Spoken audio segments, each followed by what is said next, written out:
soo saaraheena saakay madaxweynaha Soomaaliya Maxamed Cabdullaahi Maxamed Farmaajo ayaa dalka Sacuudi Carabiya waxa uu uga qayb galay shir degdeg ah oo ay yeesheen dalalka Jaamacadda Carabta Ali Ibrahim Cabdullaahi ayaa warkan faahfaahinaya maxamed cabdullaahi farmaajo madaxweynaha dowladda federaalka Soomaaliya ayaa ka qayb galay shirkii degdeg ah ay yeesheen dalalka Jaamacadda Carabta kaas oo ka dhacay magaalada barakeysan ee Maka waxaana kulankan degdeg ah dalalka ku boobay Jaamacadda Carabta isugu yeeray boqorka Sacuudi Carabiya boqor Salmaan bin Abdul Aziz madaxweyne Farmaajo ayaa waxa kulamo gooni oo la qaatay madaxda golaha militariga ku meel gaarka ee dalka Suudaan Abdul Fattah al-Burhan iyo ra'iisul wasaaraha Qatar Sheikh Abdullaahi bin Nasir bin Khalifa al-Thani afayeenka madaxtooyada Soomaaliya Cabdinuur Maxamed Axmed oo warbaahinta la hadlay ayaa waxa uu sheegay in kulanka looga hadlay xaaladda xilligan ka taagan dalalka Carabta iyo arrimo kale madaxweyne maxamed cabdullaahi farmaajo oo labadii casho la soo dhaafay ku sugnaa magaalada barakeysan Maka al-Mukarrama ayaa ka qayb galay shir degdeg ah oo isugu yeeray boqorka Sacuudiga boqor Salmaan bin Abdul Aziz shirkan ay isugu yimaadeen 22 dal ee ka kooban Jaamacadda Carabta waxa lagu lafaguray amuurihii u dambeeyay ee taabanayay dalalka bahwadaagta ku ah ururka Jaamacadda Carabta shirkan intuu socdayna madaxweyne maxamed cabdullaahi farmaajo wuxuu kulan doceedyo la qaatay ninka haatan hogaamiya maamulka ku meel gaarka ah ee Suudaan sareeyo guud Abdul Fattah al-Burhan wuxuu sidoo kale madaxweynaha kulan gaar ah la qaatay ra'iisul wasaaraha Qatar Sheikh Abdullah bin Nasir bin Khalifa al-Thani ra'iisul wasaaraha iyo madaxweynuhuna wuxuu kala hadlay sidii loo xoojin lahaa loona dardargelin lahaa xiriirka ka dhaxeeya Soomaaliya iyo Suudaan iyo sidoo kale Soomaaliya iyo Qatar madaxweynuhu sidoo kale maanta wuxuu kulamo la qaadan doonaa madax kala duwan oo ka soo qayb gashay shirkii xalay iyo kan caawa la qaban doono oo ururka iskaashiga islaamka isugu imanayaan ciidamada Jubbaland ayaa miinooyin badan ka soo saaray duleedka magaalada Kismaayo ee gobolka Jubbada Hoose Shamis Xasan Haruun warkan faahfaahayso wararka ka imanaya duleedka magaalada Kismaayo ayaa sheegaya in ciidamada Jubbaland ay miinooyin badan ka soo saareen wadooyin taliska hay'adda nabad sugidda iyo sidoonka dowlad goboleedka Jubbaland ayaa deegaanka Cabdulla Biroole ee duleedka Kismaayo ku soo bandhigay miinooyin nooca dhulka lagu aaso oo ay sheegeen in la doonayo in shacabka lagu dhibaateeyo saraakiisha ciidanka Jubbaland oo ku sugnaa halka lagu soo bandhigay miinada ayaa sheegay in ciidamada amnigu ay ku guuleysteen inay fashiliyaan miinada oo sida la tilmaamay lala damacsanaa in shacabka isticmaala wadada xiriirisa Kismaayo iyo Cabdulla Biroole lagu dhibaateyn rabay inta badan duleedka magaalada Kismaayo ayaa waxa ka dhacay qaraxyo miinooyin dhulka lagu aaso kuwaas oo lala eegto ciidamada maamulkaasi xilliyada ay marayaan wadooyinka iyo sidoo kale gaadiidka shacabka ay ku safra wadooyinka deegaanada ku teedsan maamulka Jubbaland wararka ka imaanaya deegaano ka tirsan gobolka Sanaag ayaa sheegaya in xiisad dagaal oo u dhaxaysa Puntland iyo Somaliland laga dareemayo gobolkaasi arintan ayaa ka dambeysay kadib markii Somaliland ay ciidamo aad u fara badan ay ka soo goosteen isla markaana ay ku biireen ciidamada maamulka Puntland xiisad dagaal ayaa waxa laga dareemayaa deegaanka Yube oo u dhow magaalada Ceergaawo iyadoona halkaasi ay saldhig military ka sameysteen ciidanka Somaliland sidoo kale maalin ka hor ay ahayd markii maamulka Puntland ay ciidamo hor leh u dirtay degmada Badhan iyo deegaano kale oo ka tirsan bariga gobolka Sanaag mas'uuliyiin ka tirsan maamulka Puntland ayaa wali ku sugan deegaanka Xingalool iyo Badhan oo dhamaantood ka tirsan gobolka Sanaag maamulka Puntland ayaa dalacsiyay ciidamo badan oo ka soo goostay kuwa Somaliland barnaamijka taariikhda dalka iyo tartanka bisha Ramadaan oo ay qabatay idaacadda Kulmiye ayaa xalay waxa Boondheere ay guul ka gaartay degmadii ay la tartamisay Yoonis Duraan Cali ayaa warkan faahfaahinaya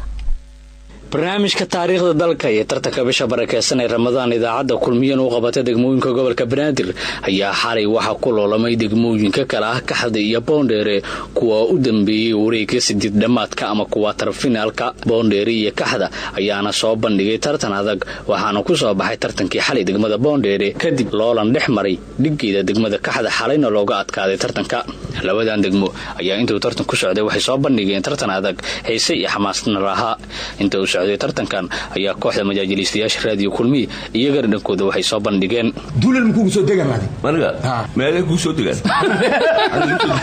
ma ii halay dhacdaan ay kugu soo degan waaba joogaabe maxaa duulal ma keenay duulal ma qabtay waa la qabti anoo ujeedo inuu geertada u jir khoortaska qabti waana qaban anaga adiga geel galeen ku tusooya saas markii loo qab adiga la soo qaado sab malahayo ma yisilo qabti ku tusooya hadana hada geelka ad ma dhashi adiga ma dhalin caadiisa abiyadkiisa adiga yisino ya tabal ina si ay fiiri asal danay hooya geel aqlu leey ariga dhaaf ninkaas dhareeray afkiisa xumbaha ugu qaalo adiga dhareerayani adigiisa horta markuu dhareeray macnaha meesha uburta ka deynaayo uburtaas maxaa la dhahay xumba la dhahay xumbo ka soo meel geel raacay xumba way war waan dooban kuuri wallahi billahi doob macnaha fiiri doob maaha war waan dooban kuuri doobiya boondheere ayaana xalay ka soo gudubtay wareegga 8 dhamaadka waxayna iska soo xaadirisay wareegga semifinalka maxamed cabdullaahi shilaawo kamid ah guddiga tartanka ayaa ka warbixinaya natiijada labada degmo ee xalay tartamay tartanka caawa wuxuu u dhaxeeyay degmooyinka Kaxda iyo Boondheero wuxuuna gabagabo u ahaa wareeggii 8 dhamaadka ee degmooyinka tartanka taariikhda dalka ee tartanka Ramadaan ee Radio Kulmiye degmada Kaxda waxay xaq u lahayd la weydiiyay 7 su'aalood waxay ka jawaabtay hal su'aala 6 su'aaloodna waa ay gaftay wax ka faa'iideysan ma helin waxayna urursi dhibco gaar 2 dhibcood degmada Boondheere waxay xaq u lahayd 7 su'aalood waxay ka jawaabtay 3 kamid ah 4 waa ay gaftay waxayna faa'iideystay 2 su'aalood oo soo hareer martay degmada Kaxda waxayna urursi dhibco gaar 10 dhibcood tartanku caawa wuxuu ku ilaanayaa Kaxda oo leh 2 dhibcood iyo Boondheere oo leh 10 dhibcood caawa ayaa lagu wadaa inuu bilowdo wareegga afardhamaadka ama semifinalka waxaana daafuraya degmooyinka kale Axmar Weyne iyo Yaaqshiid dhalinyaro isu xilqaantay inay dadka saxuurta u kiciyaan ayaa magaalada beledweyne ku soo badanaysa muddooyinkii u dambeeyay Cusmaan Aadan Carays oo beledweyne nooga soo warama ayaa warkan inoo soo diray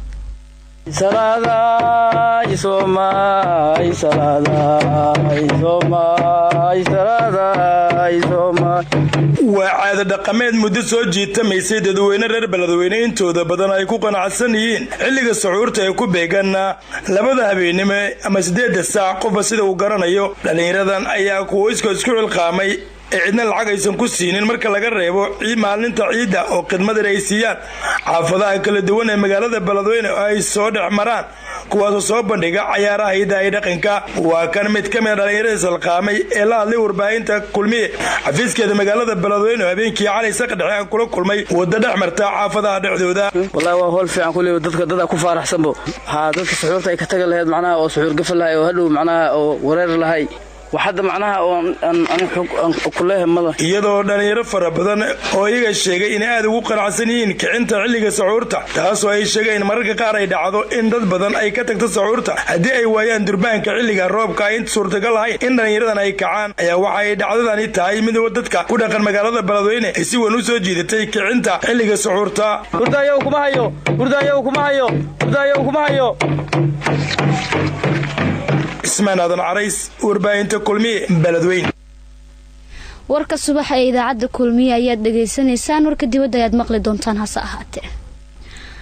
madaxweynaha dalka Mareykanka Donald J Trump ayaa ku dhawaaqay in qiimaha alaabooyinka ka yimaada Mexico laga yaabo inay xakameyso socdaalka sharci darrada ah war-saxaafadeedka ka soo baxay Mr Trump ayaa lagu sheegay in laga bilaabo 10 Juun 5% lagu soo rogi doono isla markaana si tartiib ah u kicin doono ilaa inta dhibaatada sharci darrada ah laga xalinayo sidoo kale madaxweyne Trump ayaa sheegay in xaalad degdeg ah oo qaran uu wadanka ku jiro si wax looga qabto dhibaatada xilligan ka jirta xuduudaha koonfurta ee wadanka Mareykanka horay madaxweynaha Mareykanka ayaa waxa uu sheegay in aad loo adkeyn doono ammaanka xadka ay wadaagaan Mareykanka iyo Mexico taasi oo ujeedkeedu yahay sidii looga hortagi lahaa qulqulka muhaajiriinta ka soo galaysa xadka Mexico iyo Mareykanka ay wadaagaan guud ahaan warkii subax idaacada Kulmiye waa naga intaa cid warkii